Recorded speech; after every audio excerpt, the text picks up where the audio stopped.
31 ایول تحت ریاست پرزیدنت جمهوری تاجیکستان پیشوای ملت رئیس حکومت جمهوری تاجیکستان محترم امامعلی رحمان مجلس حکومت جمهوری تاجیکستان برگزار گردید. در مجلس نخست درباره نقشه عملی برنامه دولتی رشد مؤسسه‌های ساحه معارف ولایت ختلان برای سالهای 2022-2027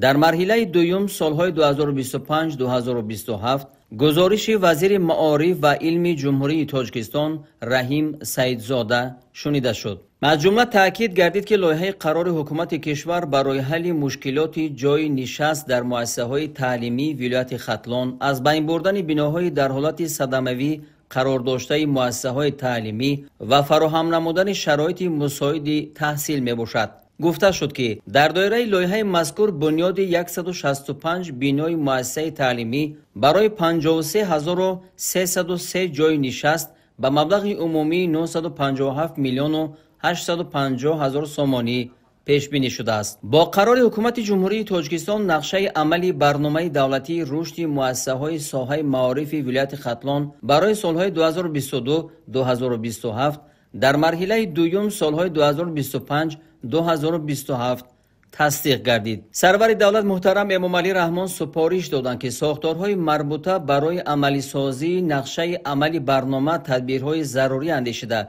هر سال به حکومت کشور اوید بر رفت عملی شوی آن معلومات پیشنهاد نمایند. همچنین دستور داده شد که روند رقمی کنانی و گذاشتن به نظام الکترونی اداره ساحه و تعلیم و تربیت تیزام نشده هرچه زودتر این طرز کاربری راه اندازی گردد. تاکید گردید که تطبیق برنامه حکومت الکترونی در جمهوری تاجیکستان نیز در همه ساحه ها هرچه زودتر و با ثمر تامین کرده شود. در کار مجلس لایحه های قانون های جمهوری تاجیکستان اوید به وارد نمودن علاوه به کودکس حقوق بیانکنی مأموری جمهوری تاجیکستان درباره مقام آموزگار اوید به وارد نمودن تغییر و علاوه به قانون جمهوری تاجیکستان درباره معارف و اوید به وارد نمودن تغییر به قانون جمهوری تاجیکستان درباره عهدهداری حربی و خدمت حربی معقول دانسته شده برای بررسی به مجلس نمایندگان مجلس عالی جمهوری تاجیکستان ارسال کرده شد. مقصد از تهیه لایحه قانون جمهوری تاجیکستان درباره مقام آموزگار بلند برداشتن مقام آموزگار حفظ شأن و شرف او فراهم نمودن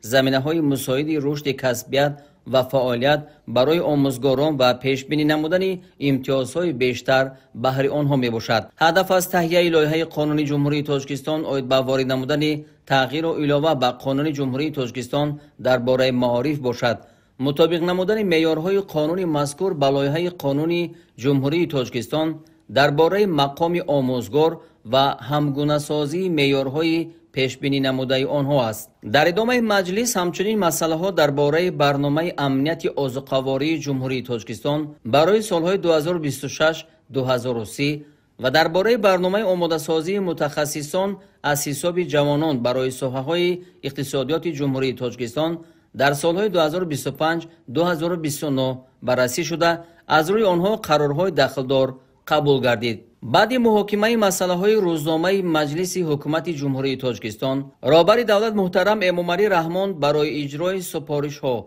تیاری جدی به موسم تیرماه و زمستان سالهای 2025-2026 آمادگی همه‌جانبه به سال نوی تحصیلی سالهای 2025-2026 و واسط کارهای آبادانی بهره استقبال سزاوار جشن عمومی ملی 35 سالگی استقلال دولتی جمهوری تاجیکستان به مسئولین ساختارهای دولتی دستور و توصیه ها دادند.